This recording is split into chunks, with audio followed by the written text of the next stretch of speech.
Is there a God that's orchestrating all of this? Christ light, the Brahman. In Hinduism, they talk about the source of all things, translated as the light. In Amazonian cultures, Shani is God, is source. And I ask the shaman, who is Shani? Is Shani light? He says, yes. It's not light as in like human eyes. We experience it as light. When people have near-death experiences, what does almost every single experience have? First, the most common is they experience observing the body, like a few meters above. They observe the body outside. They observe the space, awareness. And then second is they observe this big bright light. It's like a overbearing bright light, and it seems like they're going further and further up into this light. It's almost like a tunnel. And if we can awaken during this human experience to realize we're the light and connect to that on a daily basis, on a moment-to-moment basis, then we are enlightening.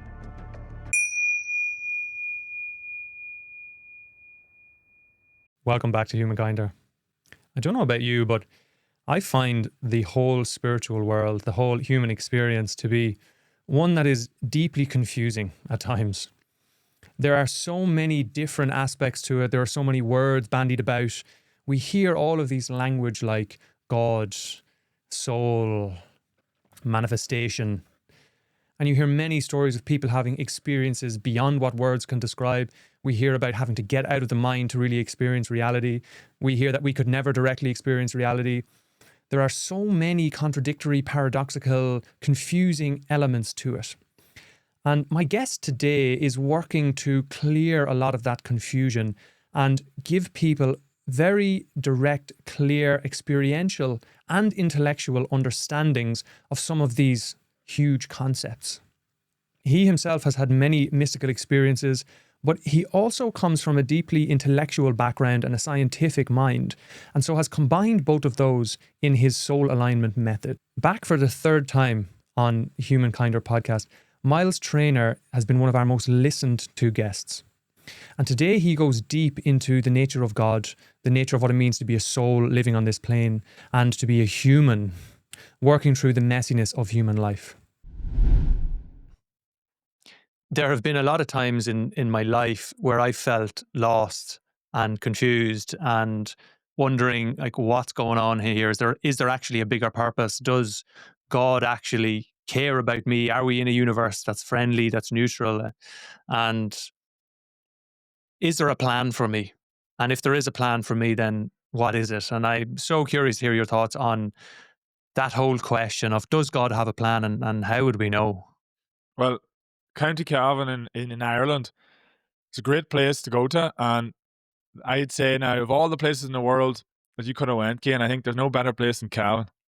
I think that Cavan was top of the list. I was like, you want a place to play out your lessons in a way. It's like, I would say, from my understanding, I've heard so many different perspectives, like yogic perspectives, Buddhist perspectives. I've heard like New Age perspectives, and mapping them out and, getting information about all of this. My understanding is that your core challenges as a soul are the things that you're wanting to develop as a soul, wanting to further refine. It's going to be, you're going to find an incarnation that will mirror that will be exactly what's most beneficial for what you want to learn, what you want to develop.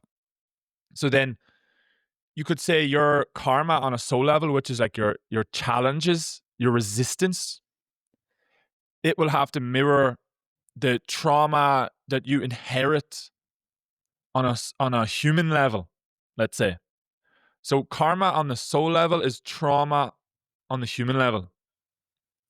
So what's mirrored above is below.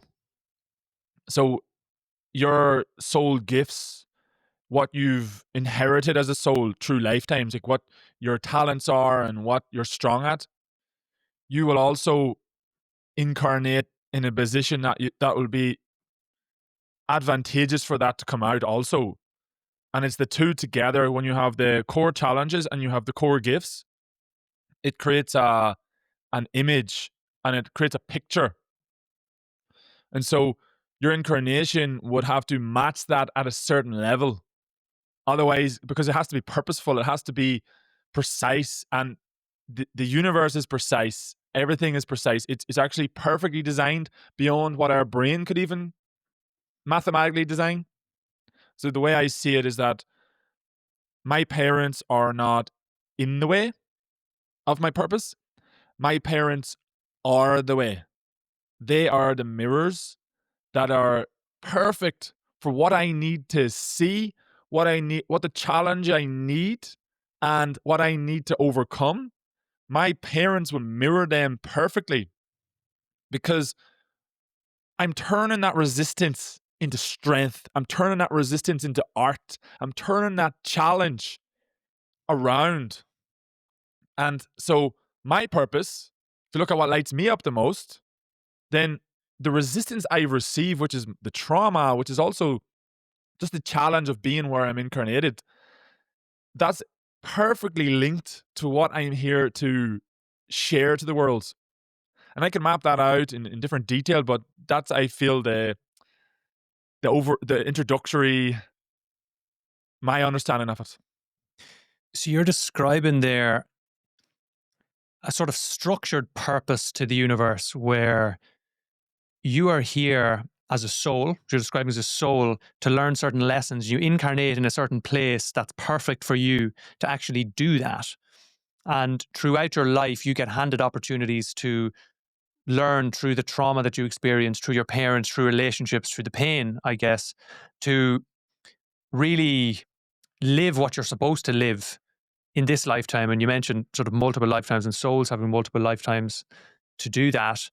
And so are you then saying that that is orchestrated perfectly, or there's a destiny to that? Because that's what I'm really curious about is, is there a destiny, as in, is everything predetermined and preordained? Or are the decisions that we're making every time moving reality?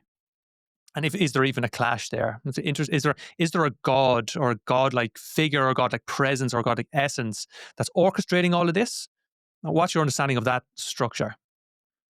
I feel like it's nuanced, and when people ask those questions, I feel immediately like this black and white answers and big generic answers are not necessarily accurate. And what I mean by that is, it's like, is it preordained or not? It's like, I can't say the answer is as simple as that.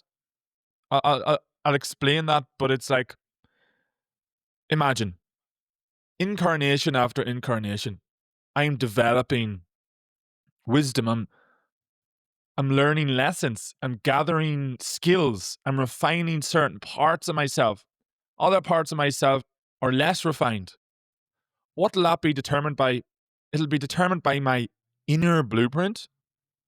And the inner blueprint is like my DNA, my soul DNA. The soul DNA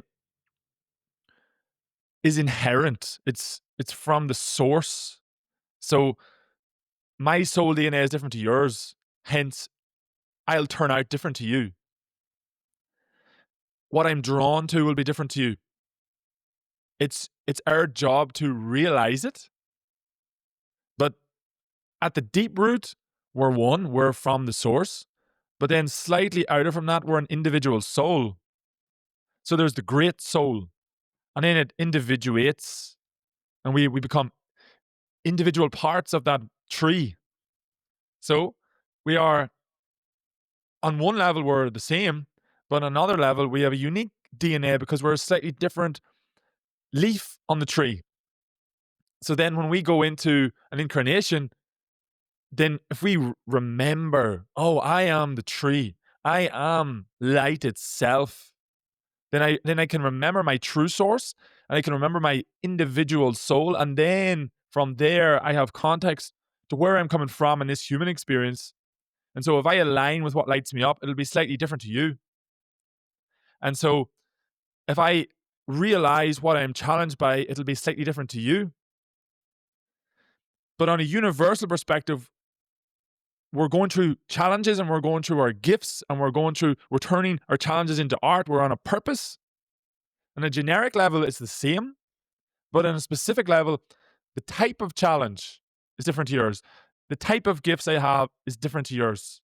So I don't know if that answers the question, but I see it as highly, highly sophisticated, beyond mathematical understanding, actually. I've seen it in visions, and I'm trying to articulate it in words, which I feel I have a gift of articulation, but I'm still limited by the human brain, and the human realm is still dense. I don't know if I can articulate it to the level I see it. So hopefully this is answering something like it. Yeah, it is. And what I'm hearing emerge is this description of reality that is, it's like multidimensional. Like there are different aspects to us. Like you mentioned, all coming from the one source, which is interesting. So we talk about source, maybe we talk about God, we talk about some sort of universal essence. It's almost like a super soul, as you say. So this is like that everything is a unity. And you hear that a lot in different spiritual experiences or near-death experiences. People experience being in union with everything, and they come back and they say, look, we're all one, and they come back with all this love and they come back with all this light. And then more closer to our normal everyday experience is our individuality. And what you're saying there is that from our individuality, there's a human self that has been born and come into a body, but there's a deeper part of us, which is a soul that's connected to that super soul. And the soul is here for a reason. The soul is here with lessons to learn through this incarnation. And so that structure, I think, is really useful for understanding, because it connects the source on the ultimate level, but also gives meaning to our individual existence on the human level, and then recognize in between is this soul. And so for me, the question then becomes like, how do we know this soul? How do we know ourselves on a soul level versus human level? And I'd be interested if you've had experiences about that structure, God to soul to human, and what's that been like? Hilarious. That's a hilarious question to answer. Also very interesting. There's many dimensions within one, many realms within reality. There's many sheets to one vessel, many parts to this one thing. I am awareness itself. I am the light of all things. I am the space in which all is happening. All phenomena exist within me. Thoughts, sensations, breath. I observe it all. So on a practical level, at this moment, can you observe the sensations? Can you observe thoughts? Can you observe ideas? Can you observe breath? Can you observe sound? Can you observe colors? Slow down and observe the phenomena. Who is the one observing? Thought after thought, sensation after sensation. I observe change happening. Change is happening. I observe. It's already doing itself. It's already creating itself. All is moving. And who am I? Who am I? As you experience that, you might realize who you are. You might realize who you are beyond phenomena. I'm watching the creation. Therefore, I am the creator. I am all things. There is nothing outside me. I am all realms. I'm all dimensions. I'm the dimension of awareness itself. I am the light. I am the light that gives life to this world. thoughts are a dimension. Sensation is a dimension. Breath is a dimension. Visuals is a dimension. And so some are more dense, some are more subtle, from the atomic to the most external. All is within one. If you have the awareness to observe 1, 2, 3, 4, 5, 6, 7, you will see 1, 2, 3, 4, 5, 6, 7. If your awareness is only stuck on visuals, all you'll see is visuals. So what is measurable? The idea of science, the human perspective. Science. What I can measure. Measure with what? The sound, the colors. What do you want to words? Visual. What are you trying to measure exactly? Because what percentage of this reality is immeasurable from the human perspective? There's a lot immeasurable. And so you have to have the awareness to see beyond the measurable and to see the futility of measuring itself. To see the limitation of measuring itself is the beginning of wisdom. Knowledge. What is knowledge? I have billions and billions of information bits going through me in this lifetime. So much knowledge I can access. I just observe it. And I'm like, oh, nice. I realize that knowledge doesn't necessarily bring me to peace. Knowledge doesn't necessarily bring me to joy. Knowledge doesn't necessarily bring me happiness, inner fulfillment. It's just knowledge. So all of these realizations happen when I observe who I am. And so that does come back to that question, to simplify it all. Who am I? And it's for those that realize. It's for those that go on that journey to seek. They will, if you really have the will to find who I am, you will find it. But to realize who you are, there is things to let go of. There is a certain resistance that will come to you, like a challenge. And that challenge might be difficult. But if you stick focused on the question, who am I? You will realize it. And there's many beings here in this world who've realized it, and more are realizing who they are. And again, I'll say it's for those that experience it.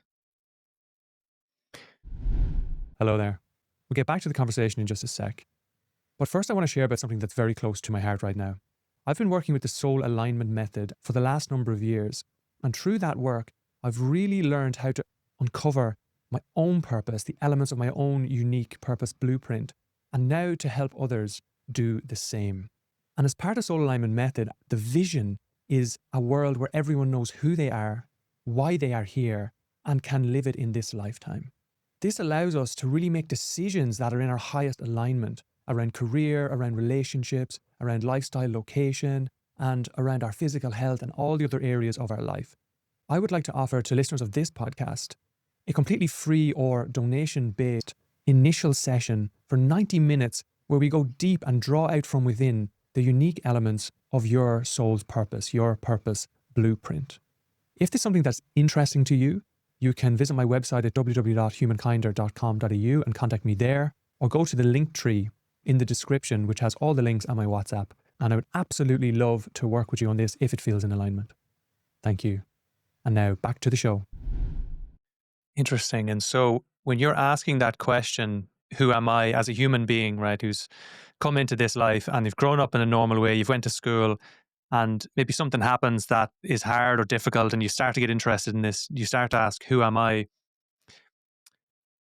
You are starting to realize that you can observe thoughts, sensations, emotions, all the things that you thought were you originally, and therefore you're somewhat greater. So you're the observer of all of those things. So that you that's watching all of those things come and go has always been there, but they've been coming and going, so they can't be the ultimate.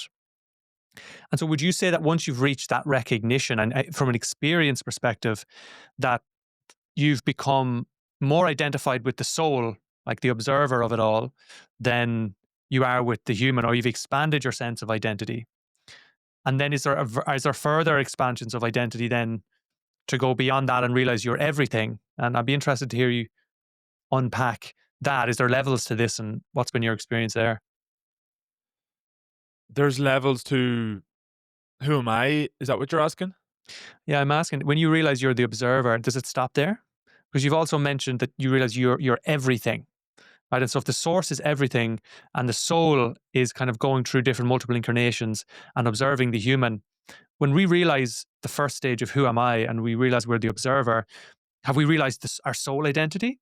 And then is there a stage beyond that where you just dissolve into it and say you're everything, and you realize you're the tree, you're the other person, you're everything? I'd love to understand that, because this has always been an area that I found it hard to unpack because it seems to sometimes be contradictory.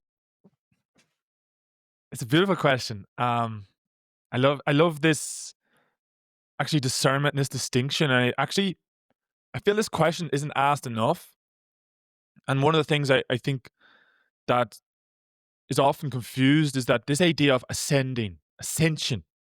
Can I realize who I am? When you do realize who you are through an experience, even if it's only a glimpse, you might get that realization, I am awareness itself. And it's a beautiful moment because you awaken to the source. You're like, wow. And breaking news, now it begins. It doesn't end there. What ends is the old perception of who you are. The old identity ends, but it only begins. What begins? The descent. Now you bring that source, you bring the light of who you are into this body. Can you embody the source light in this human form? Can you embody this source? Can you embody the soul now? You have an experience of your soul nature. Can you bring it into the human body now? In other words, can you align with it? So when you enter the state of alignment, when you enter the state of alignment with your true nature, can you stay in that state? Can you remain in that state now as you open your eyes, as you close your eyes, as you start moving? Can you remain fixated in the self? Can you remain focused on the light? Can you remain in soul alignment state at all times? So first of all, I think it's helpful to realize that you enter a certain state, and I call that the alignment state. And when you align with the light, and as you align deeper and deeper with the light, you'll start to feel lighter and lighter, and you'll start to realize more and more of who you are, and you'll start to become lighter and lighter. And this is what you could say, I'm enlightening and I'm enlightening and I'm enlightening. And as you start to stay there longer, it does start to become lighter. And what's interesting here is that when you get here, it doesn't mean you're going to stay here. Because you notice that there's things that pull me out. There's things that pull me out of the state.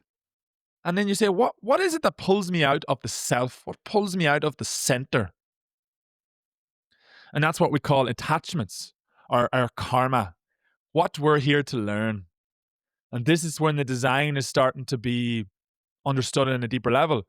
So you start to observe, there's these triggers, there's these things that just pull me out.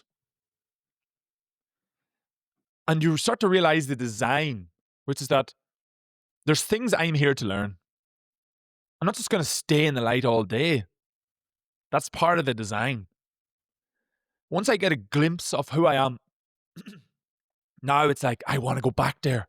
And many seekers who realize the self, they want to stay in it. And so they're like, oh, I want to stay here. And so they try to go techniques and methods and meditation things, and they try to stay beside the guru or whatever they had that experience around, and plant medicine, or like, oh, I want to go back there because I want to stay back in that state of the self.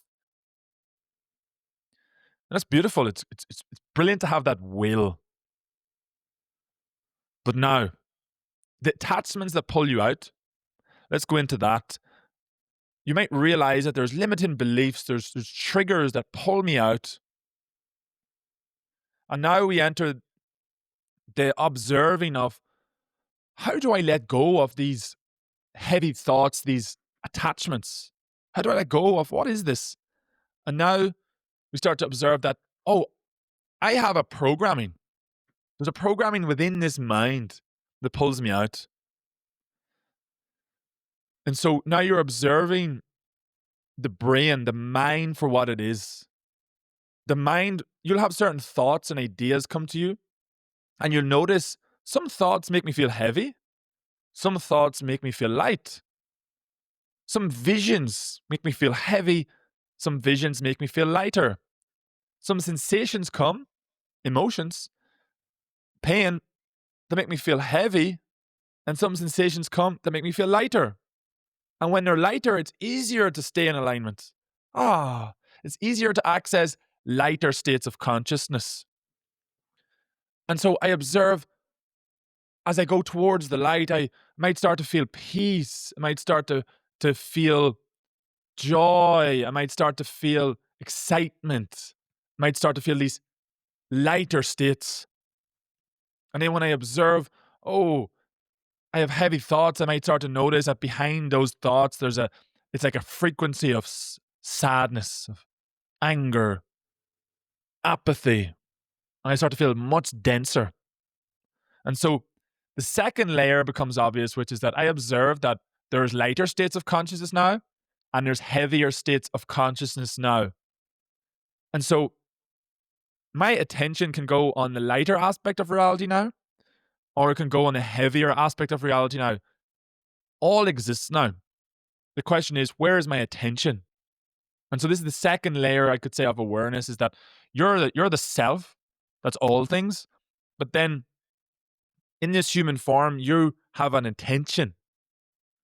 And that's the most valuable thing you have as a human. And your attention can go on light states or heavy states. And so you realize the nature of states of consciousness. So I would consider that the second layer of who you are. Mm.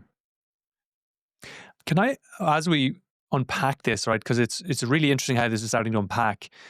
You've mentioned the light and then also alignment, right? And I'd love to hear you unpack what that means. Like why a light? Are you talking about a physical light? Are you talking about, is the light related to source? What is that idea of light? And then what does it mean to be in alignment? Does it mean alignment with the present moment so that you're accepting it totally and it's recognizing it's perfect? What is this alignment? What is this light piece? Just to unpack for people so they can really start to get a sense of what this is like in their own experience. If you bring awareness, say, to the bottom of your spine now, close your eyes, slowly bring awareness up the spine, bring awareness up through the skull, bring awareness up to that space, bring awareness above the head, going 1 meter, 2 meters, and go further and further up into the space above your head. Just notice that space. Go higher and higher into that space. As you focus up higher and higher, you might start to see a bright light. And go further and further up into that light. Go further and further up into that light. And go higher and higher into that light. Focus. Stay there. You are now aligning with who you are. You're starting to return home into the source. So as you notice, as you go further and further into the source, you might start noticing it gets lighter and lighter. And so you are realizing through an experience that many beings across this world experience first the space of who they are. And then all of a sudden, there's a moment where the source of that space, the source of this universe is like a bright light. And many, many people who experience that talk about this source light, and it's not so much a human version, it's more an experience. And yeah. It's so interesting that there's experience of going up into the light, which I have definitely had, and we've covered this in a previous episode, which there's meditations you can share on this to experience that. But the light itself, you're saying, is the source of the use, almost like how we experience source. And alignment then is recognizing and connecting to that source in our everyday experience and realizing that it is actually creating the universe. So would you say that that light itself is what people traditionally call God or universal essence or the creator? How does that fit into the understanding of the nature of reality you're painting here? Christ light, the Brahman, even in Hinduism, they talk about the source of all things, translated as the light. In indigenous cultures, Shani, in Amazonian cultures, Shani is God, is source. And I ask the shaman, who is Shani? Is Shani light? He says, yes, he is the source, and it's a light. I say, okay, you've understood that through experience. I asked many different indigenous leaders, what is their experience of source? What is their experience of God? Every one of them say light. I say, okay. Then I ask Christians, people who have a strong following in Christ. I say, is Christ a form or is Christ light? I say, oh, Christ is the light. I am the light that comes down into this body. It's like most common in Christ followers is the experience of light. Then I say, what about Islam? Islam, there's a terminology if you research it on, is the source light? And there's a specific word that describes it as light. I just can't remember it right now. The same happens in Judaism. It's very similar to Christianity. They experience the source as light. Then in Buddhism, there's a name for the light, the source of all. Buddhism's a bit different, slightly different. There are many different, they call it nothingness. But essentially, when you look at it different angles, you see the same phenomena played out. But in nature, it's not light as in like human eyes. It's not like that type of light. We experience it as light when we experience it. When people have near-death experiences, this is the most interesting one. And I've got like if you go on even AI platforms, you go on ChatGPT and things like this, and you research, give me all the data on near-death experiences, give me all the research papers, give me every account that's ever been written in this human reality. Tell me in chronological order the 10 most common experiences. And then it breaks it down for you. And what does almost every single experience have? First, the most common is the experience observing the body, like a few meters above. They observe the body outside. They observe the space, awareness. And then second is they almost observe this big bright light. It's like a overbearing bright light, and it seems like they're going further and further up into this light. It's almost like a tunnel. They experience it often as a tunnel. They're going higher and higher up into this light, and things start to become lighter and lighter, and it becomes less dense. And they all of a sudden they say, I don't experience pain. I don't experience suffering. It's just so peaceful, so calming. It's almost like, becoming light again. And there's very little resistance. And then as they're going up into that experience, they say they may experience light beings is common. Some lighter beings. They might experience ancestors on the start, and then as they go higher, it's like they experience lighter beings and lighter beings. And it's almost like Christ-like beings, some people call it. But even people in cultures, from Islamic cultures or Hindu cultures, experience it as almost identical. And they have a different reference point, but they experience this bright light. And isn't that interesting? Isn't that very Extremely interesting? interesting. Hello there. Just a quick one from me. If you're enjoying this conversation, the biggest thing that you can do to support the show is to hit the follow button if you're on Spotify or on Apple Podcasts, and please do rate 5 stars.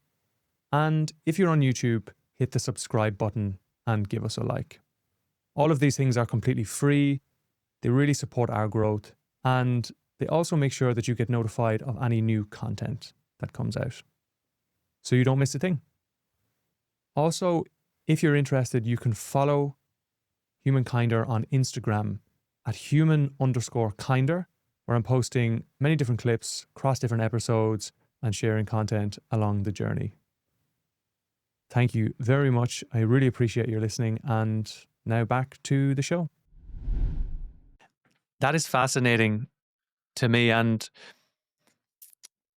so many places you could take this, but what you're essentially saying then is that this light is ever present and it's there. That Christ or God or Source, the source light that's giving rise to the universe, the creator of the universe, is constantly there, and we can learn how to connect to it through soul alignment method. And when you start to connect to it, you start to realize yourself as that source, who is a soul fragmented in this human experience, having a human experience here to learn lessons. And if we can awaken during this human experience to realize we're the light and connect to that on a daily basis, on a moment-to-moment basis, then we are enlightening. And so it's almost like we're outlining here like the rules of the game almost, right? It's like you're here to learn these lessons. And I think that's really powerful, and it's really meaningful to hear that, because one of the biggest questions that I've always had is, does my life have any purpose or any meaning? If we live in a universe that doesn't care about us, just neutral, or it's random, then it's very hard to see, is there any meaning there? But what you're describing is a meaningful journey through this human realm as a soul, and an ability to connect with that light and listen to it and hear it and have a relationship with it, a real relationship with God, to use that language. So the question then is, you've outlined the meditation, but the question is, when we start having this relationship and start connecting with the light, what starts to happen? Things become much less dense. There's much less suffering,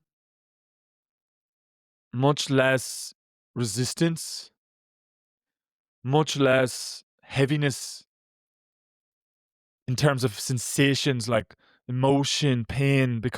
There's less suffering to it. It's easier to accept all that is. You enter lighter states of consciousness, start to be accessed more and more. So when you're further and further and closer to the light, you'll start to feel, it's like peace. The state of peace is accessed much more consistently. As one state in particular, the state of acceptance. You're able to accept things much easier and consistently. Surrender. There's much less control needed, and you're just surrendering to it as it is. They're interrelated states, but slightly different. Acceptance, surrender, peace, bliss. Joy is also accessed more. These are like lighter states. There's more. Harmony. They're interrelated, but not exactly the same. Humility is a frequency you access more. Humility is very correlated with just an ability to surrender more. And then you can have the direct opposites to them, which is the dense down, the low states, which are accessed less often. Obviously, control, resistance, struggle, doubt is accessed less. And then the opposite of that is faith. There's much more faith. And so it is the challenges are tests of faith. But as you go through those challenges, you access faith more, which is you're just convicted. You understand now. I know the way to the light.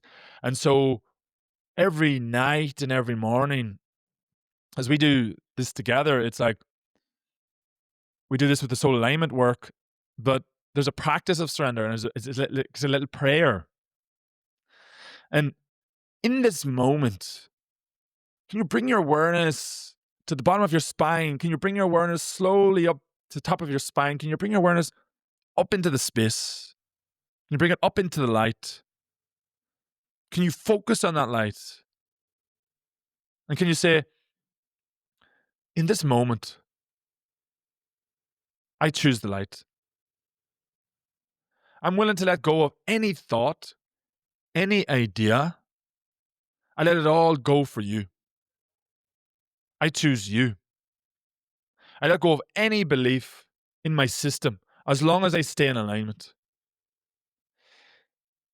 I choose the light no matter the consequence. If this body has to leave, if a life circumstance has to change, I surrender it all.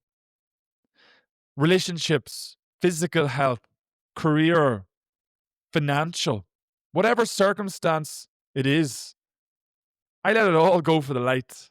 I choose the light. At all times, I surrender.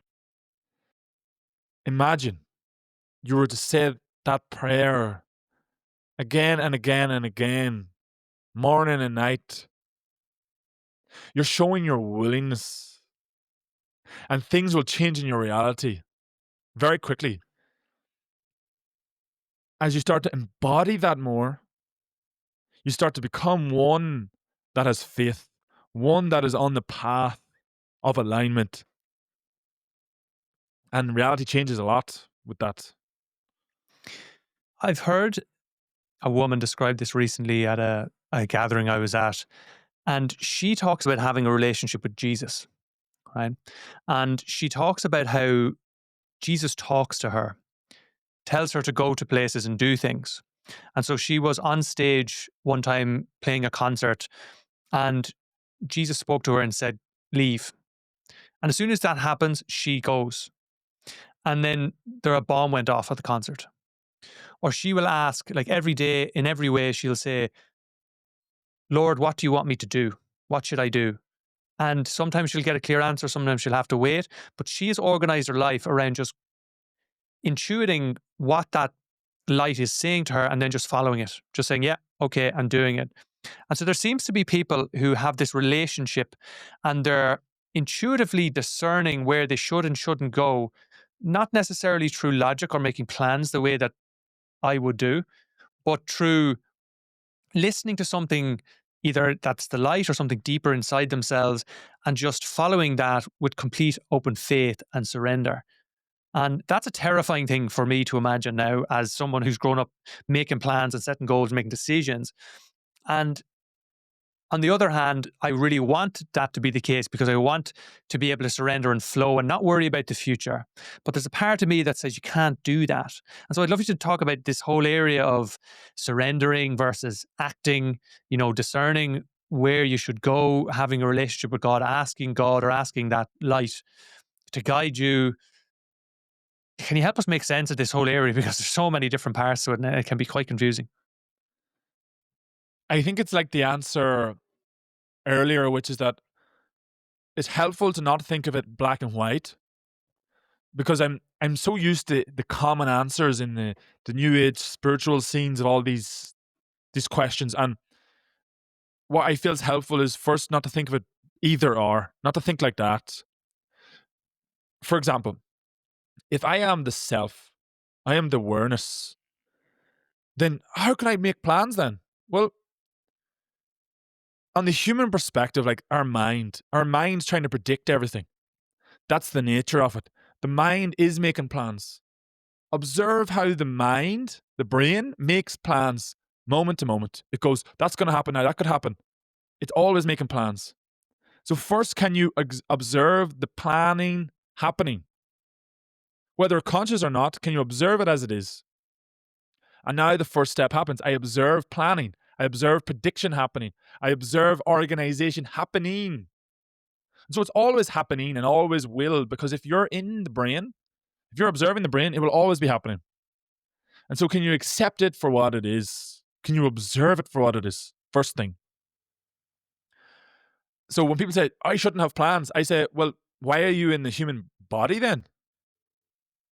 The brain will always predict. That's the nature of it. So to say I have no plans is not to understand the brain and not to really realize what you're in.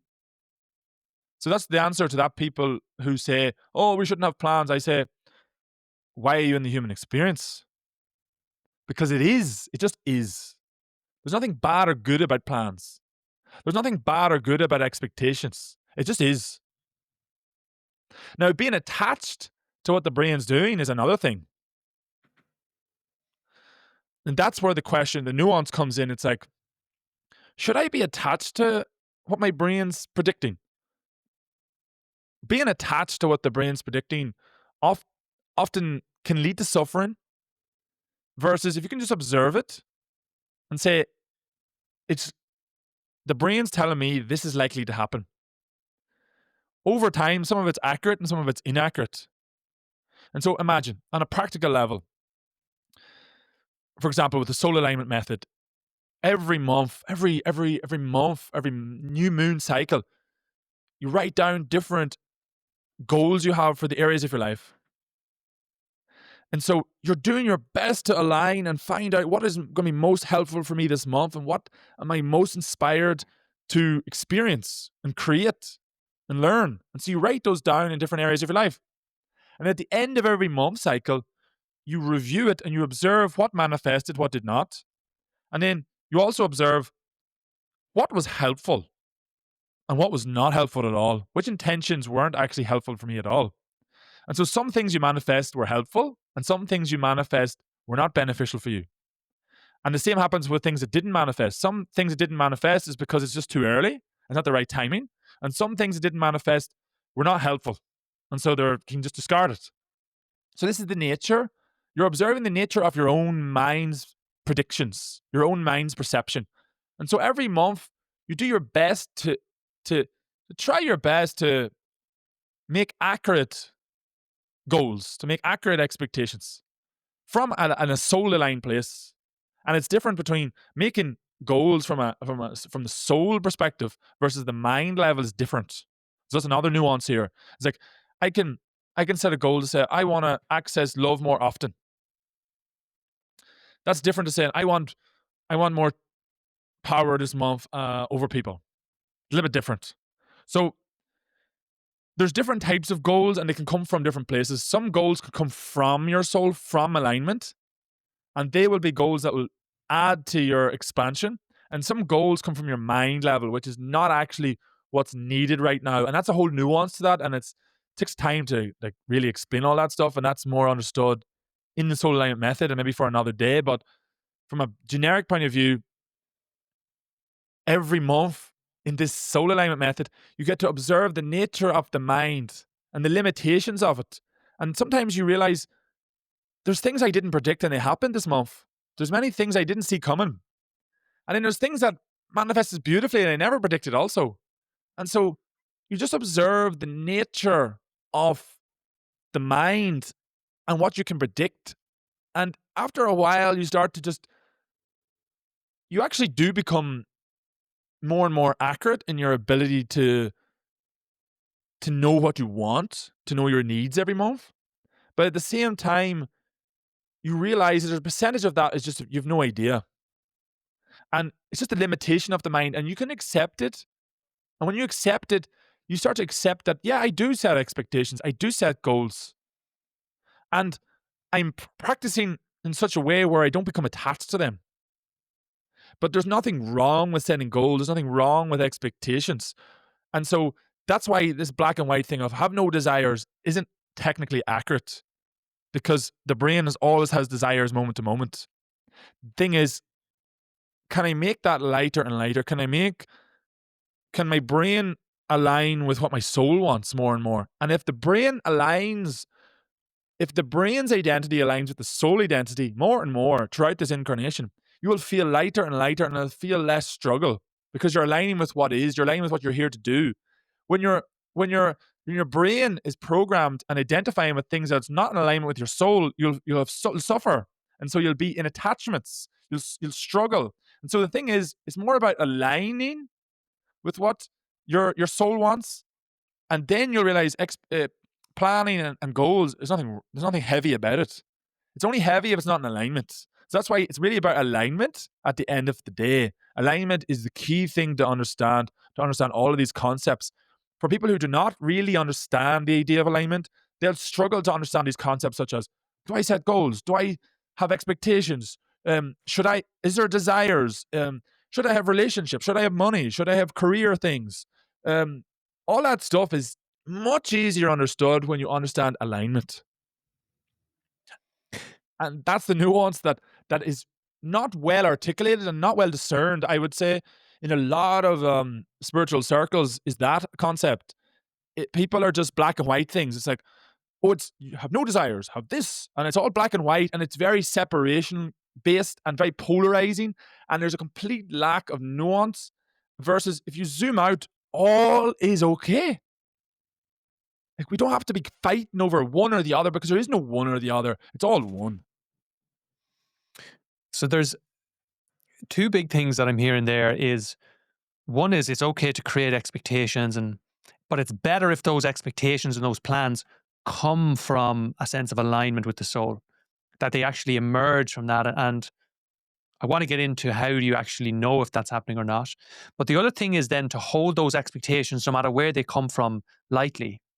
Because as soon as you commit to those expectations and you're like, this must happen in order for me to be okay, you're setting yourself up for suffering. So you create these expectations as best you can, these goals as best you can, and you say, these are my intentions. And if they're coming from a soul-aligned place, they'll feel light and expansive and exciting.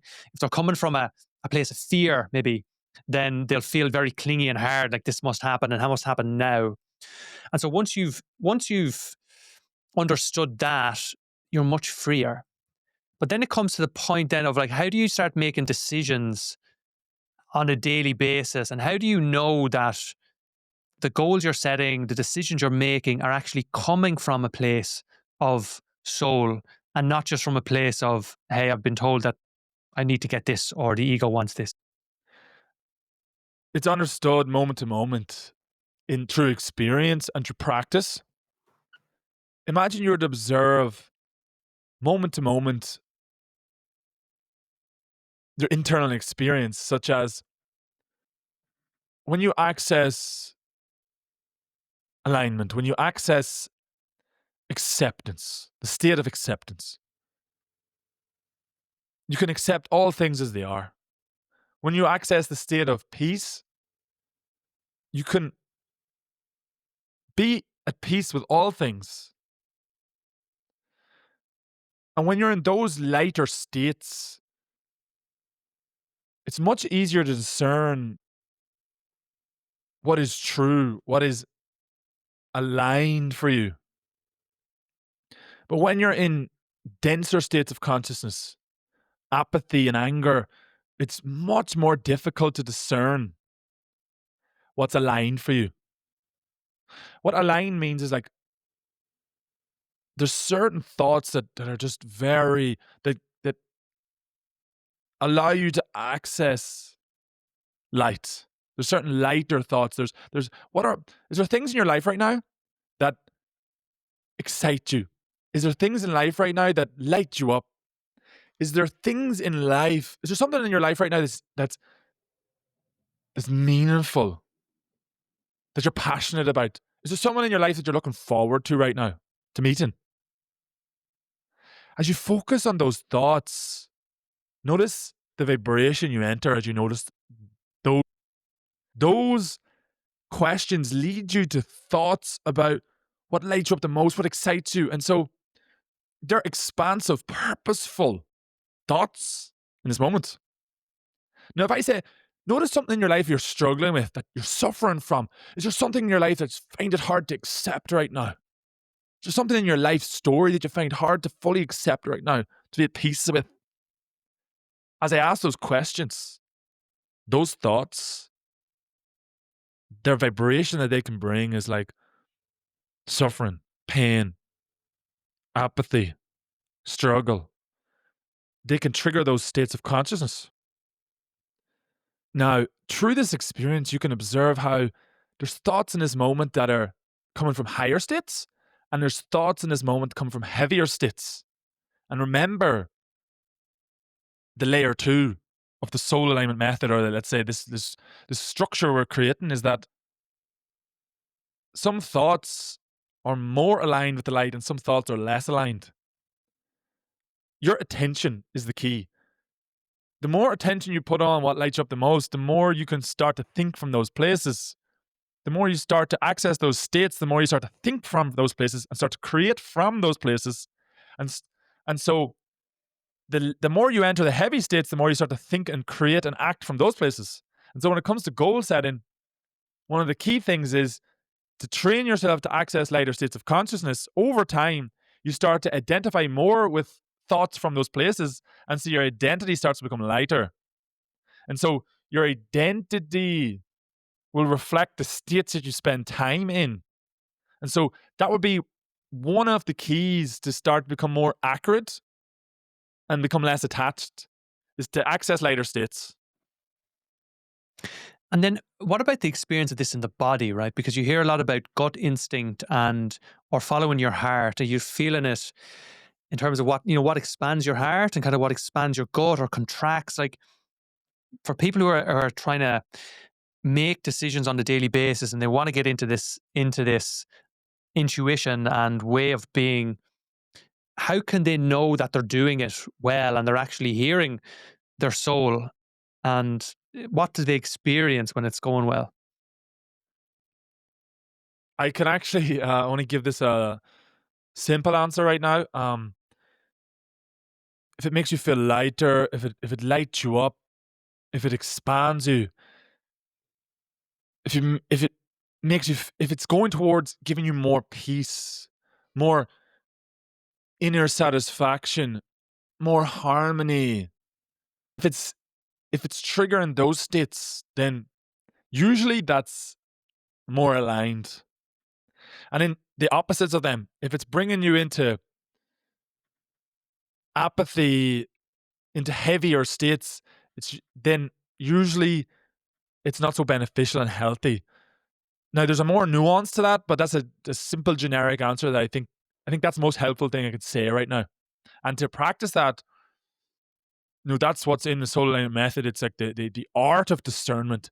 It's a methodology in which to discern what's in alignment and what's not, One of the practices that I've found useful recently to do this when it's hard is to actually sit and then get into the alignment state and go up into the light and then journal from that place, actually write it out. And it gives you a bit of clarity and allows you to articulate things that can be hard. Or sometimes I can feel it very clearly in my gut or in my heart or my body. It's a real body yes or a real body no. And learning to listen, I feel like anything is a skill that you can get better at. And so, yeah, there's no perfect thing here, but it's like learning to trust your intuition. And also, I think, to give yourself permission to follow what's expansive and follow what's light, because for a lot of us, we grew up in our head a lot and actually pushing away those feelings, pushing away that sense, or even being told that to follow something that lights you up like that is something you can do after you've done all your work. Like after you've done all these things that you don't really want to do, after you've done school, then you can do the thing that lights you up. And I think for people to hear that, they actually have permission to follow these things and chase these things and align your life to these things. And that is why you're here. I think that for me is one of the most liberating things, and that you actually know internally where you should be going. And if you get really good at getting quiet and listening and going into the light and trusting your intuition and feeling the difference between something that's light and expansive versus something that's heavy and forceful, then you can organize your life and become more free and more joyful and more peaceful and more accepting. And that's okay. That's what you're here to do. You're not doing anything wrong. I think that is just so powerful. And it brings me to the question then of, let's say I'm in these states now where I'm starting to surrender more, starting to accept more.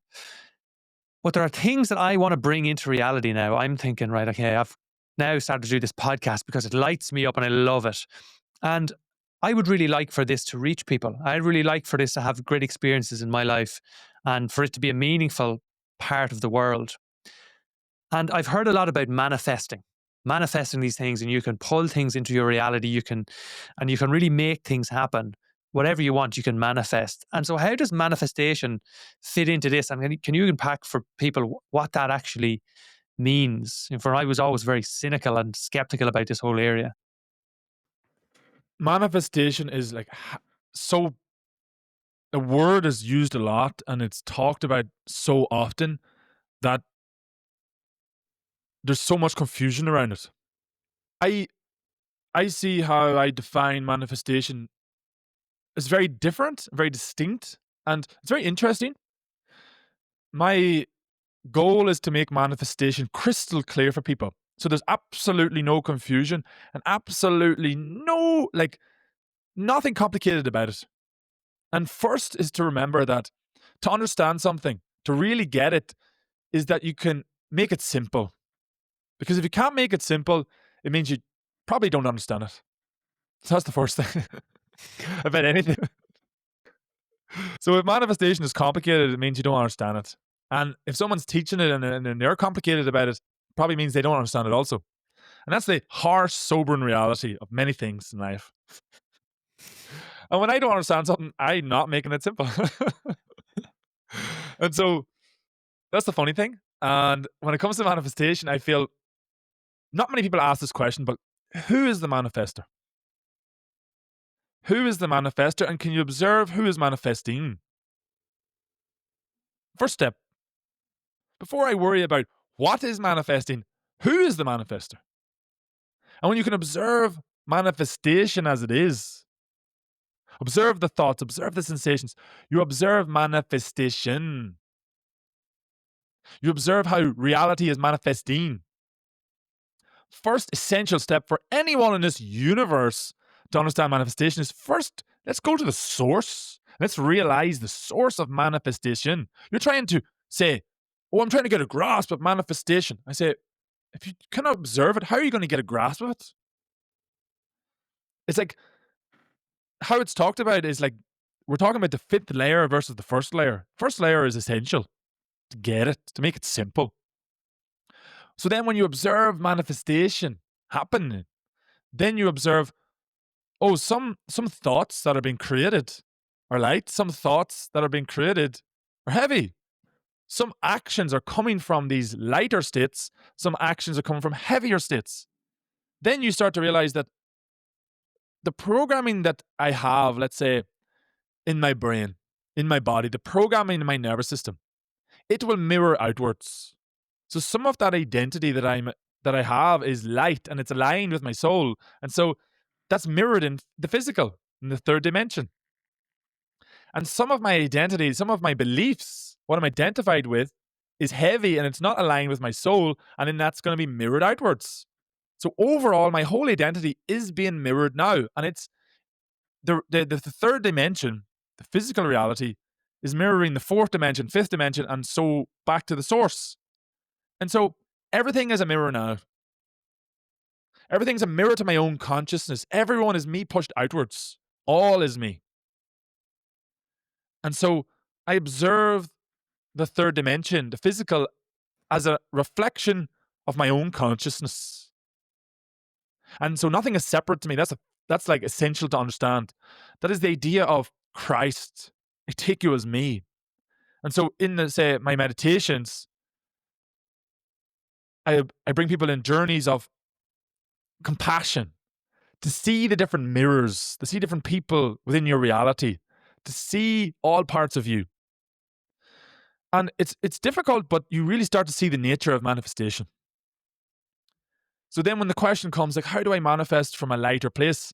Well, access lighter states of consciousness, and you'll start to spend more time in those states, and then you'll start to create from those places. Your physical reality start to mirror those places more often.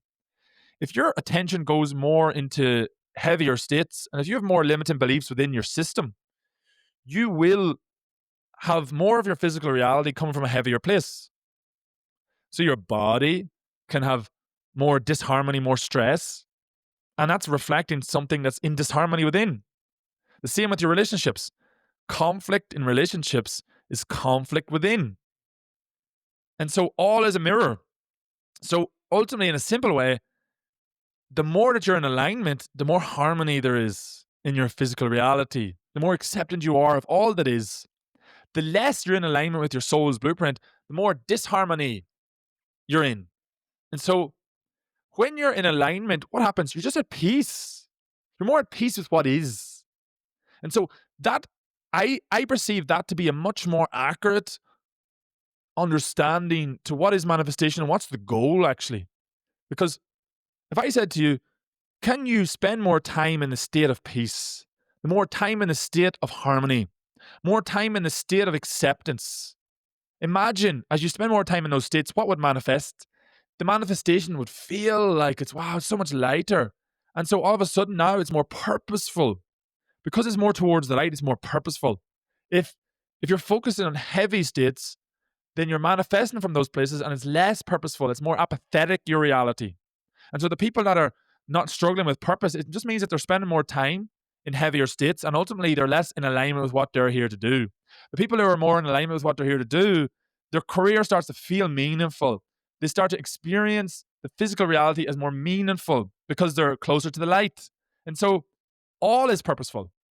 But remember, the lighter states is for those that experience it. Purpose is for those that experience it. Can you realize the nature of purpose itself? So the people who say there is no purpose, it's probably because, most likely, they're stuck in lower states of consciousness and they can't see. They find it struggle to see meaning from those places. The people who are in lighter states, then it's obvious that there's purpose because they're in lighter states. And the reality just mirror. It's just a mirror. So the idea of changing the third dimension, the most efficient and most effective way to change the third dimension is to change the first dimension, to stay more in that place, and then start to focus on directing yourself more to lighter states. Start to let go of the limiting beliefs. Start to face those limiting beliefs and feel behind them. Feel the lessons behind them. Start to let them go. Purge them out of your body. Purge them out. And you will be rewarded. You'll be rewarded with spending time in lighter states. You'll be rewarded by you realize, my true identity is more obvious now. What I'm really here to do is more obvious as I've healed more. Wow. And then it's easier and easier to direct your time and your attention and your action towards what lights you up the most. And now you're directing your time and action towards what you're here to do. And so I often talk about this concept to myself, about this idea of efficiency. Can I be maximally efficient? Can I optimize my reality? What does that mean? Many people don't even know this is possible. Can I maximize efficiency in this moment? How do I do that? I go straight to the light and I affirm, I align with that light and I surrender to it. And as I do that, I access lighter states. And so I'm making this moment more efficient because I'm closer to the light. And so I start to think more efficiently, more accurately, and I start to then access the primary timeline more often. If I'm in a heavier state now, then I'm going to think more inefficiently. I'm going to think more nonsense, things that not really matter, things that are not really essential. And what happens is I start to manifest tertiary, fourth, fifth layers of reality, and it's not so efficient. So what if I can go to the primary timeline and live the direct path? And so I start to think only what's essential. And so we do this thing where we talk about clearing the thought field. And so I have a standard for how I want my thought field to be. Moment to moment, maximally efficient. I align with only what's essential. I remove all things that are not essential in this moment. I remove from my reality now. All relationships, all ideas, all thoughts, all forms. Any aspect of my reality that's not in alignment, I remove now. Imagine that energy, that focus. What could you create if you had that focus? You would remove so many layers to reality that are not absolutely essential. And if more human beings were to focus like that, there'd be a large percentage of this physical form that's in our society which would drop away tomorrow. There'd be forms that we're creating in the world that would drop away tomorrow. There'd be ideas gone. There'd be structures gone. The education system would be dramatically different. The government would be dramatically different. How we organize would be dramatically different across all layers of the reality. It'd be changed tomorrow because, remember, the only reason these structures that are heavy are here is because we are maintaining them. The only reason is because we're focusing on them and we're maintaining them day to day. This is why their society is the way it is, because we're focusing on heavier states of consciousness. We're focusing on heavier ideas, and so we're creating them. If we focus on lighter states and we embody them, we will create a more lighter third dimension. That's the rules. It's as simple as that. And you don't have to like it. It's just easier if you do. So then the essence of manifestation is first to recognize who it is that's actually manifesting, right? And so if the light or the source is manifesting itself through us as a human incarnation, through the soul, then once we realize that we can just step back and start to observe what is it that's actually being manifested, then we can actually are in a decision where we can start to make a conscious choice and say, okay, if I want to change what's being manifested or being created through me as each moment comes in, then I have to get myself into higher states, because as soon as I get into a higher state, then I'm going to be less reactive. I'm going to be more loving. I'm going to be more accepting. And I'm going to create my portion of reality that's being manifested or created through me from that place. And once I start to do that, that has a ripple effect that changes everything. And so actually to manifest, you start to change your state rather than start to think about what is this thing I want to manifest in reality. And so you realize that you are the manifestor ultimately, who's manifesting through whatever state they're actually in. And then once you get into those different states, different things start to come to you, different experiences start to happen. And from that sense, you don't actually so much as focus on the what for now, but really just focus on the how. Right? So you start with the who and then you go to the how. And then when it comes to, first of all, have I got that right? First of all. And then the other piece is, could you explain the just 5 different dimensions that you mentioned? You mentioned 3D, you mentioned 5D, 1, just so we're clear on what that means. And then I've got another question. The dimensions of who you are. Well, we talk about the light and then the space, observing yourself as space, which is like the light is like the source and there's a space. I'm observing myself as space. I'm observing all phenomena. And then from there, from the human context, from a practical lens, it's like I'm observing thoughts, ideas, thoughts are more like the next layer, you could say, or like states of consciousness. And then you have like thoughts. Then you have thoughts, and when you're in the thought world, you're a little bit more physical. There's many, many different ways to explain this. There's no one way, but let's say the light, the space, then you have the crown chakra area, which is like starts to come down because it's so big. And then it goes down into like, you start to have thoughts, ideas, and it starts to come down into the third eye area. And so now you're starting to get into physicality, a little bit more dense. And then it starts to become into visuals. And then you start to get into sounds. You can see my body. You can see with the throat chakra, it starts to get into sound reality. And then it goes down into like the breath, into the lungs, into the heart chakra.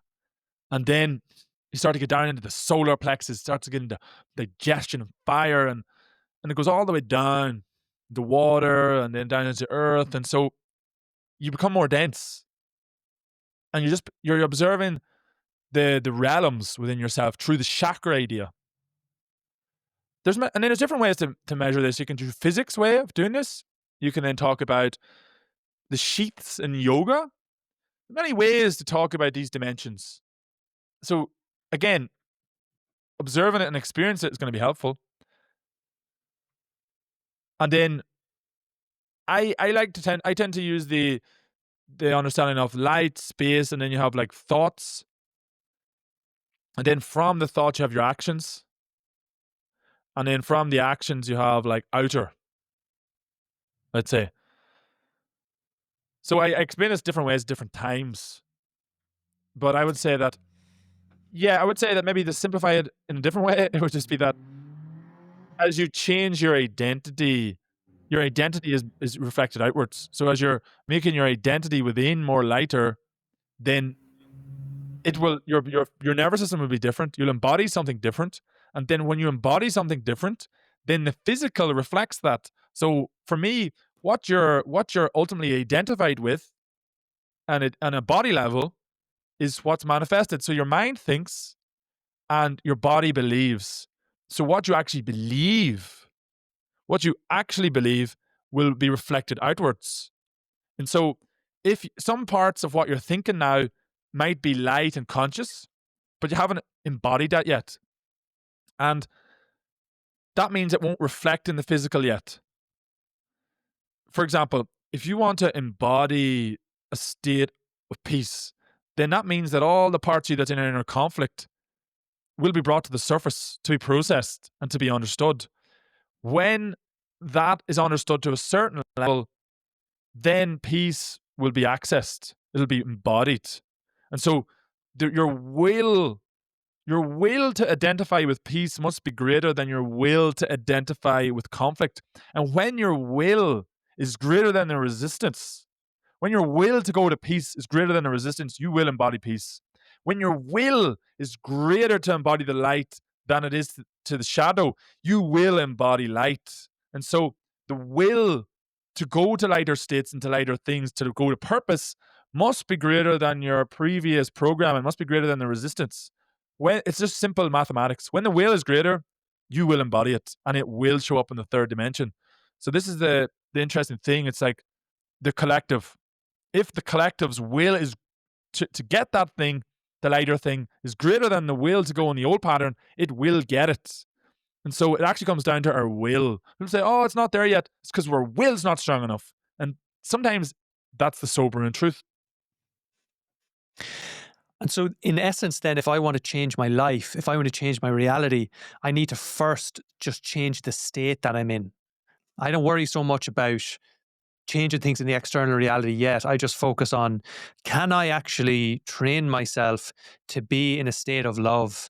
And then I say, right, okay, now if I'm going and going to meet this person who always triggers me, how do I go in and start to bring love in there and resist the temptation to fall into old patterns? And if I can do that, I'm retraining my nervous system, I'm rewiring my brain. And of course, if big trauma work comes up or something really triggering, I can heal that. There's many different ways I can heal that. But I essentially say that I am no longer going to give my power away to external conditions. My internal condition of love that I can feel and access, or peace that I can feel and access, whatever the state is greater than the external environment. So I become greater than the external environment. I become greater than what my body habitually wants me to do. And in doing that, I truly change who I am in that moment. And then reality changes on the outside because I go into that interaction with the person. And instead of biting back at them, I see their own struggle and their own pain and why they are the way they are and why they are so difficult to deal with. And I love them. I see myself in them. And I said, if I was in their situation, had their experiences, I'd come across the same way. So I love them. And then in that space of love, they start to change because they're not getting the same resistance. Is that how we then start to manifest a new reality? From a relational point of view, yes, that's the mechanics. We can go really nuanced here. We can explain it to a certain level. It's like sometimes I'm wondering what level will I explain it. So, but I think that's clear, right?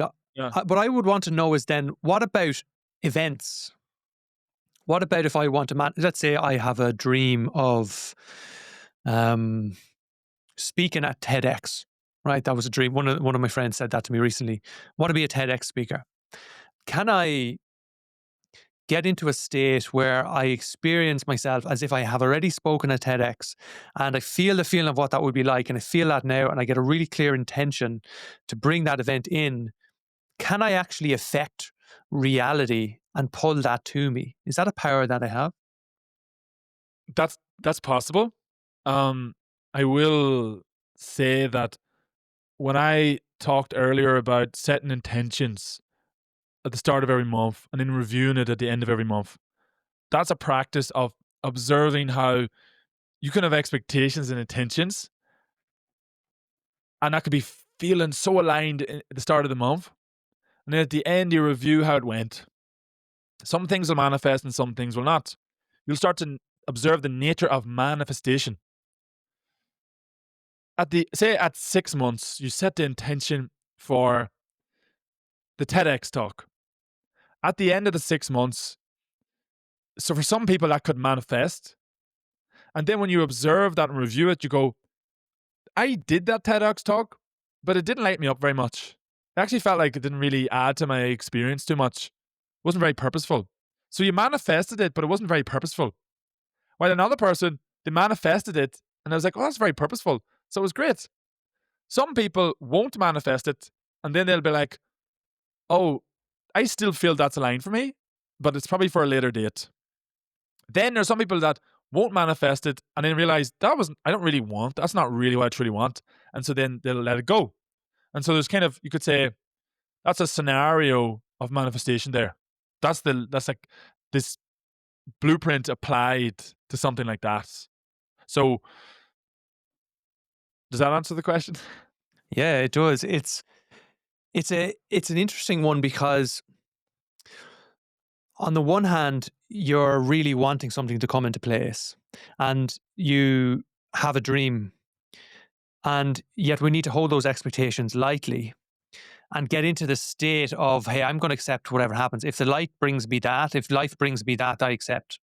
And if it doesn't, I accept that also. And realize that whatever is meant to happen for you ultimately will happen. And to recognize that those experiences that you're having now are meant for you on your journey to help you wake up to who you truly are. And that these challenges, like if you are struggling with a coworker, for example, they're showing you something about yourself that you are ready to let go now. Like these things, they come to free you. They come to help you. And I feel like going through life with that idea that there's a real purpose here, that you're looking around and you're saying, well, what is this here to teach me? What is this lesson here? Does it light me up? Am I on purpose now with my soul? And like going through this, it makes the external events that are happening like more enjoyable because they're part of a bigger process, and also less serious. Less like do or die, because your ego's not so invested in them and saying like, this must go my way or this must happen in a certain way for me to be okay. It's actually like, no, the important thing here is the lesson, actually. The important thing is to learn. And so, yeah, interesting your reflections on that. That's something that we've touched on a lot here, is the idea of like focusing on accessing lighter states of consciousness. Now, with soul alignment, you'll notice that it's often emphasized that, oh, have the goal of accessing these lighter states, train them. And you go and you train them and you work on the method to train these lighter states. Why? Because you can start to access these states more often and then eventually embody them. That is actually a more effective thing to focus on for manifestation. Why? Because if you can manifest in the physical, if you can physicalize, let's say, because what you can physicalize in the third dimension is what many people say manifestation is. So if you can bring those lighter states into your everyday experience, then you'll start to think from these lighter places, you'll start to act from these lighter places, you'll start to create reality from them. And so all sorts of ideas and things that come into your life that you never even thought possible, your imagination never even knew. So it is actually way more effective and efficient to focus on manifesting light states of consciousness. And that's why when someone's in a heavier state of consciousness and you're in a more limited programming, let's say years ago, if you have a lot of limiting beliefs, then it is limiting your imagination. It's limiting what you actually think you want. So I often say, if you're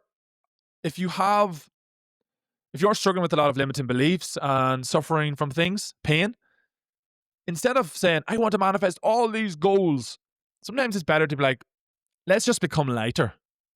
Let's just clear out a lot of heavy programs first. And as you start to do that, you will start to become more clear on what it is you truly want. And then the idea of focusing down and doubling down on the manifestation becomes, there's more chance now that you're more accurate because you're less dense, you're less an illusion.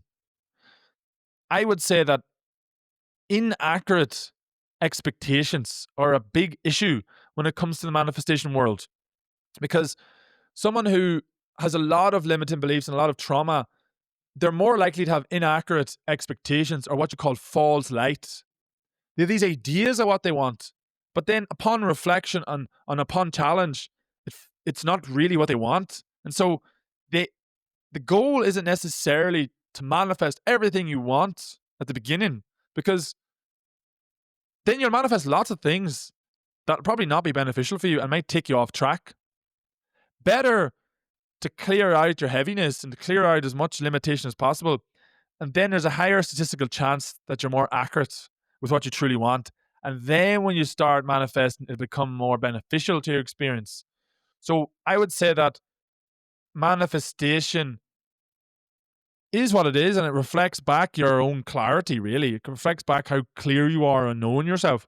So I would say people who know themselves are more in touch with themselves will manifest more accurately, and it'll be more beneficial what they manifest. So sometimes it's the opposite way. It's actually letting go more. Letting go more and more will lead you to manifesting more from an optimal place. And the manifestation journey is a part of what it means to realize the self, to realize who you are, to be on purpose. It's part of the journey of realizing purpose. So the idea is like, can you manifest, physicalize your soul's blueprint on the earth? Can you physicalize what your soul loves to do, what it lights up the most? Can you physicalize that in the third dimension? Can you physicalize what your soul truly wants to create in this human world? Can you do that? Because that's so important right now, is to clarify, what actually are we here to manifest? Instead of the mainstream idea, which is coming from the mainstream consciousness, which is like, let's manifest career, let's manifest money, materials, mainstream ideas. I will say that the consciousness that's coming from is a lot from a place of inaccuracy, because it's not what truly makes us happy, what truly makes us at peace. They should be the questions. And when we realize what truly makes us feel peace, then we should be manifesting those things. We should be focusing on those things. So imagine if the collective all of a sudden was accessing lights of states of consciousness regularly. Imagine if it was 80% lighter in this moment. It would be amplifying ideas that would be much lighter. And so we'd all be focusing on, well, many of us would be focusing on much lighter things. So our understanding of purpose will be much more clearer then. But because the current collective's understanding of what life purpose is so low, then we're manifesting all these things that aren't that meaningful. So I would say that it's important to get clear on what truly is going to make you, light you up, what truly you feel meaningful, what makes you have to get clear on your purpose, your soul identity, to then know what you're here to manifest. And that's a key aspect of this work. It's like realizing what you're here to do and why you're here and what lights you up. That's such an important part when it comes to manifestation. Yeah, that is just so well articulated, and it really puts a whole new lens on it, because there are a lot of people who are committing themselves to paths to manifest certain things, such as just financial security, or even just financial abundance or money and maybe power. And ultimately they get to the end of that and they realize that it hasn't worked because it hasn't made them happy. And you hear that story again and again. And I see that in myself, that tendency to want to do those things. And I see it in a lot of people around me. I see it in people I work with, see it in people that meet every day.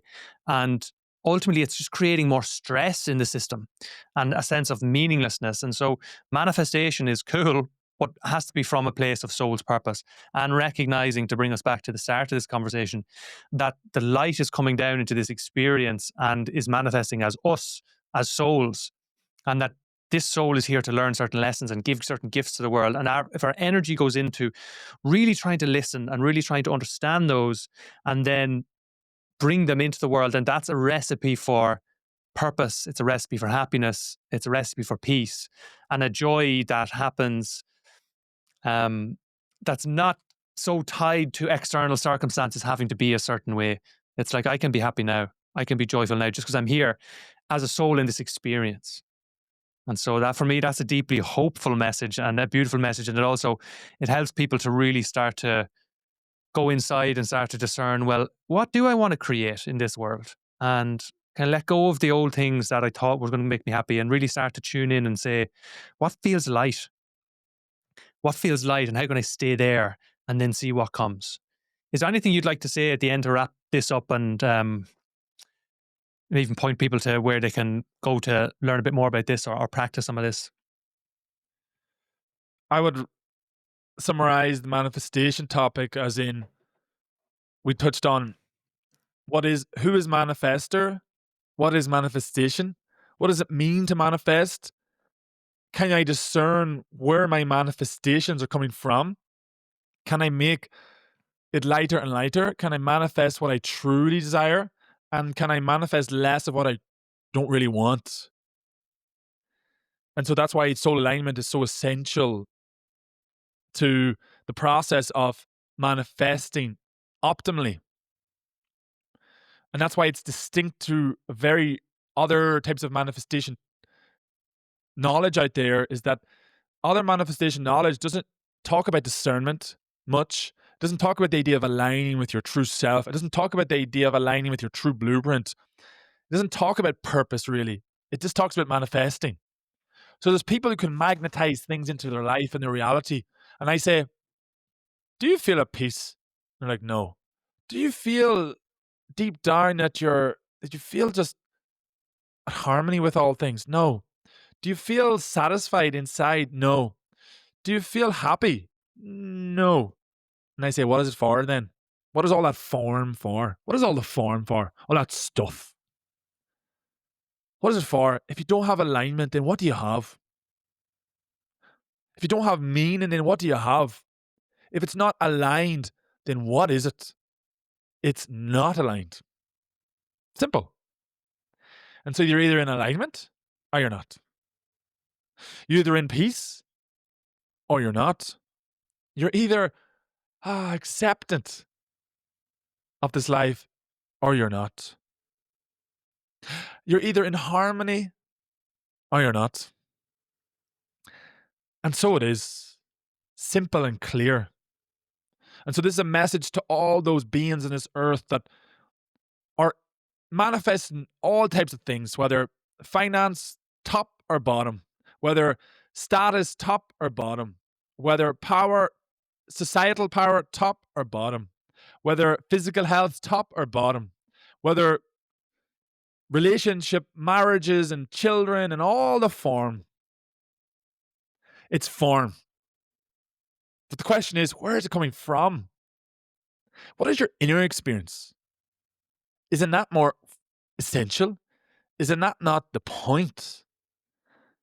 If you're not at peace, if you don't feel happy, then what is it?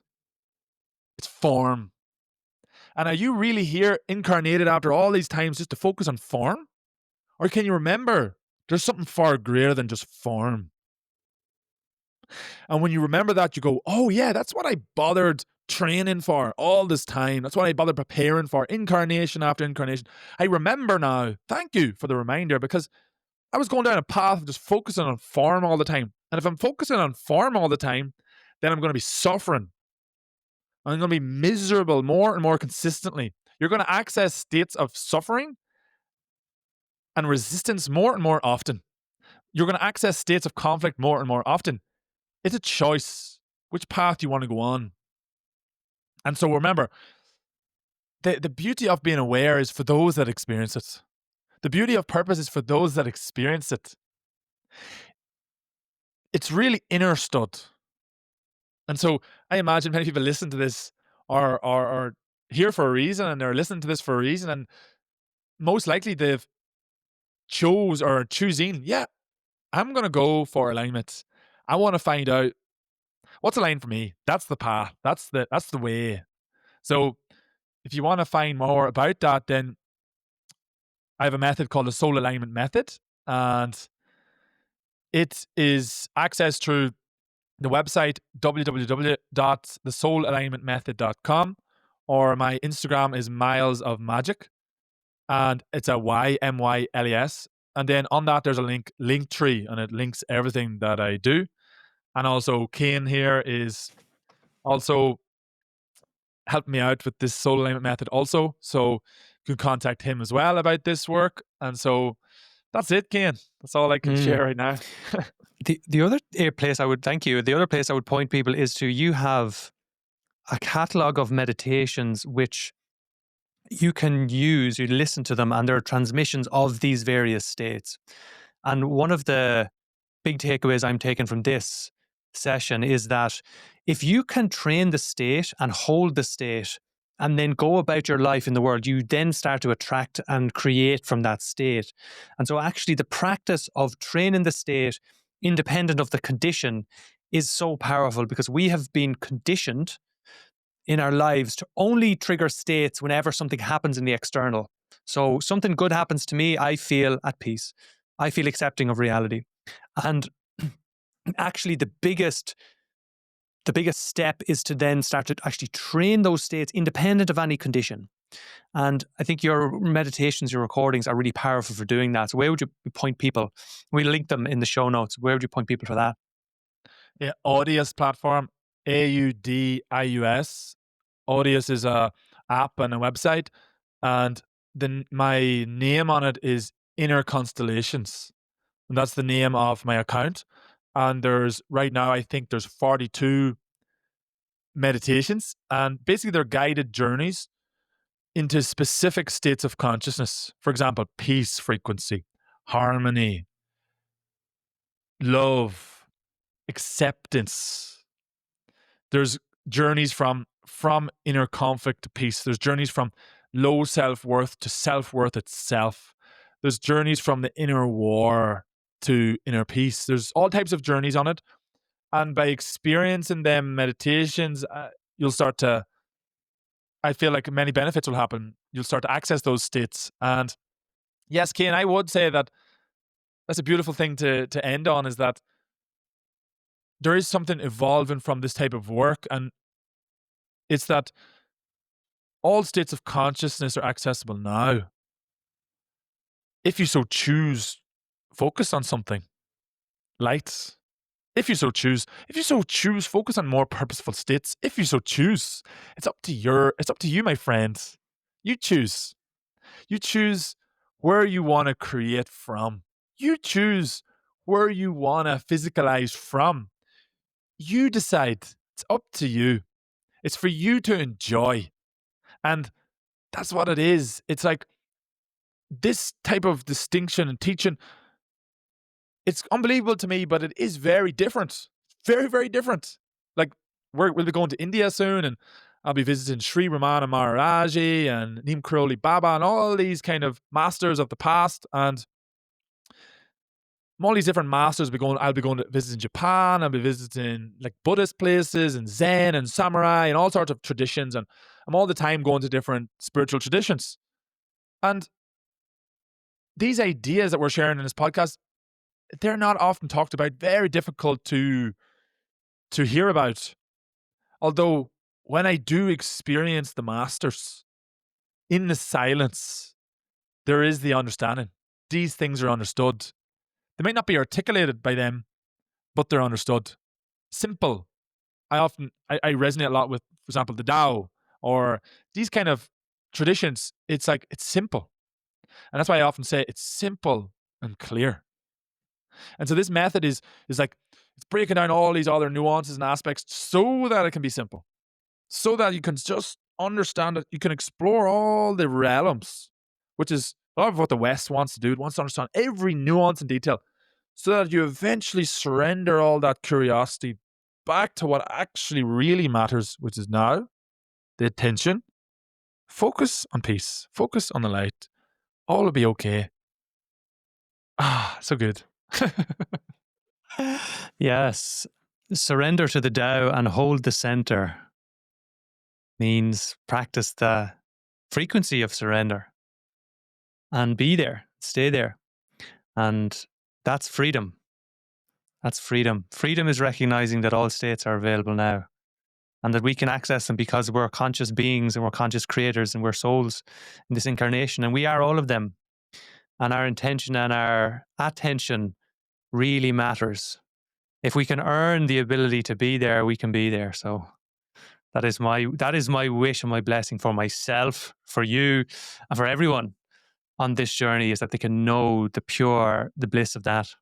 So I pray that for humanity, that they may remember who they are, why they're here, and what they're here to do, and they may live that in the physical, in the third dimension. I bless that for humanity. I wish that for all beings. I wish all beings to experience these states I'm experiencing, which is peace and acceptance and surrender and humility and love and joy. Like, I have accessed these places and I access them more and more regularly, and I'm so blessed and I'm so grateful for that. And I'm just I just wish that that's I wish for other people. They'd live their dream. They experience their dream. I wish that for all people. Like, the thing is, I can only love you to the way I love myself. I can only really give to you what I really give to myself, because ultimately it's only a mirror. So I can say words, but the frequency from which it comes from ultimately doesn't hide. So I can only really share what I'm sharing to myself. So my greatest wish for myself will mirror to you. So my greatest wish for myself is I may live in lighter and lighter places. I may become lighter and lighter moment to moment, day to day, until I become so light that I almost forget there's no difference between anything. It's just light itself. And it's like, I'm in peace, I'm in acceptance, I'm in love, I'm in bliss, I'm in joy, moment to moment, going in and out of all these states. And it's like, wow. And admitting that to other people. And it's just, I'm walking in these states, and that's how I wish for other people to walk in, moment to moment, where you see your transport going somewhere, and you're flying somewhere, and there are people coming to you, and there's financial things going on, and material things going on, and the government things going on, and there's all sorts of stuff, and you're just there like, it's nice to be in a state of acceptance. It's nice to be in these different states, because I can just accept things as they are. I don't feel a resistance so much. I don't feel suffering. Even if yes, the government's deciding to do this, I can still see it as, I'm responsible for my reaction, and I still feel empowered, even in this moment. Even when the world seems the opposite, I feel empowered. yes, amen to that one. My brother, thank you so much. This has been an absolute pleasure.